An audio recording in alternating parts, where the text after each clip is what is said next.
तो कैसे हैं आप सब। तो हमने अब तक अपने 5 अध्याय समाप्त कर लिए हैं श्रीमद् भगवद गीता के। तो आज हम श्रीमद् भगवद गीता के 6ठे अध्याय का महात्म्य सुनते हैं। तो चलिए प्रारंभ करते हैं। श्री भगवान कहते हैं, सुमुखी, अब मैं 6ठे अध्याय का महात्म्य बतलाता हूँ, जिसे सुनने वाले मनुष्यों के लिए मुक्ति करतल गत हो जाती है। गोदावरी नदी के तट पर प्रतिष्ठानपुर पैठण नामक एक विशाल नगर है, जहाँ मैं पिपलेश के नाम से विख्यात होकर रहता हूँ। उस नगर में ज्ञान श्रुति नामक एक राजा रहते थे, जो भूमंडल की प्रजा को अत्यंत प्रिय थे। उनका प्रताप मार्तंड मंडल के प्रचंड तेज के समान जान पड़ता था। प्रतिदिन होने वाले उनके यज्ञ के धुएं से नंदनवन के कल्प वृक्ष इस प्रकार काले पड़ गए थे, मानो राजा की असाधारण दानशीलता देखकर वे लज्जित हो गए हों। उनके यज्ञ में प्राप्त पुरोडाश के रसास्वादन में सदा आसक्त होने के कारण देवता लोग कभी प्रतिष्ठानपुर को छोड़कर बाहर नहीं जाते थे। उनके दान के समय छोड़े हुए जल की धारा प्रताप रूपी तेज और यज्ञ के धूमों से पुष्ट होकर मेघ ठीक समय पर वर्षा करते थे। उस राजा के शासन काल में इतियों खेती में होने वाले 6 प्रकार के उपद्रवों के लिए कहीं थोड़ा सा भी स्थान नहीं मिलता था और अच्छी नीतियों का सर्वत्र प्रसार होता था। वे बावली, कुएं और पोखरे खुदवाने के बहाने मानो प्रतिदिन पृथ्वी के भीतर की निधियों का अवलोकन करते थे। एक समय राजा के दान, तप, यज्ञ और प्रजा पालन से संतुष्ट होकर स्वर्ग के देवता उन्हें वर देने के लिए आए। वे कमलनाल के समान उज्ज्वल हंसों का रूप धारण कर अपनी पांखें हिलाते हुए आकाश मार्ग से चलने लगे। बड़ी उतावली के साथ उड़ते हुए वे सभी हंस परस्पर बातचीत भी करते जाते थे। उनमें से भद्राश्व आदि 2-3 हंस वेग से उड़कर आगे निकल गए। तब पीछे वाले हंसों ने आगे जाने वालों को संबोधित करके कहा, अरे भाई भद्राश्व, तुम लोग वेग से चलकर आगे क्यों हो गए? यह मार्ग बड़ा दुर्गम है, इसमें हम सबको साथ मिलकर चलना चाहिए। क्या तुम्हें दिखाई नहीं देता? यह सामने ही पुण्य मूर्ति महाराज जान श्रुति का तेज पुंज अत्यंत स्पष्ट रूप से प्रकाशमान हो रहा है। उस तेज के भस्म होने की आशंका है, अतः सावधान होकर चलना चाहिए। पीछे वाले हंसों के ये वचन सुनकर आगे वाले हंस हंस पड़े और उच्च स्वर से उनकी बातों की अवहेलना करते हुए बोले, अरे भाई, क्या इस राजा जान श्रुति का तेज ब्रह्मवादी महात्मा रैक के तेज से भी अधिक तीव्र है? हंसों की ये बातें सुनकर राजा जान श्रुति अपने ऊंचे महल की छत से उतर गए और सुखपूर्वक आसन पर विराजमान हो अपने सारथी को बुलाकर बोले, जाओ महात्मा रैक को यहाँ ले आओ। राजा का यह अमृत के समान वचन सुनकर वह मह नामक सारथी प्रसन्नता प्रकट करता हुआ नगर से बाहर निकला। सबसे पहले उसने मुक्तिदायिनी काशीपुरी की यात्रा की, जहाँ जगत के स्वामी भगवान विश्वनाथ मनुष्य को उपदेश दिया करते हैं। उसके बाद वह गया क्षेत्र में पहुंचा, जहाँ प्रफुल्ल नेत्रों वाले भगवान गदाधर संपूर्ण लोकों का उद्धार करने के लिए निवास करते हैं। तदनंतर नाना तीर्थों में भ्रमण करता हुआ सारथी पापनाशिनी मथुरापुरी में गया।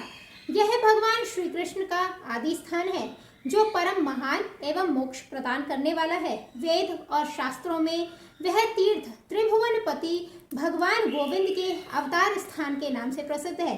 नाना देवता और ब्रह्मर्षि उसका सेवन करते हैं। मथुरा नगर कालिंदी यमुना के किनारे शोभा पाता है। उसकी आकृति अर्धचंद्र के समान प्रतीत होती है। वह सब तीर्थों के निवास से परिपूर्ण है, परम आनंद प्रदान करने के कारण सुंदर प्रतीत होता है। गोवर्धन पर्वत के होने से मथुरा मंडल की शोभा और भी बढ़ गई है। वह पवित्र वृक्षों और लताओं से आवृत है। उसमें 12 वन हैं। वह परम पुण्यमय तथा सबको विश्राम देने वाले श्रुतियों के सारभूत भगवान श्री कृष्ण की आधार भूमि है।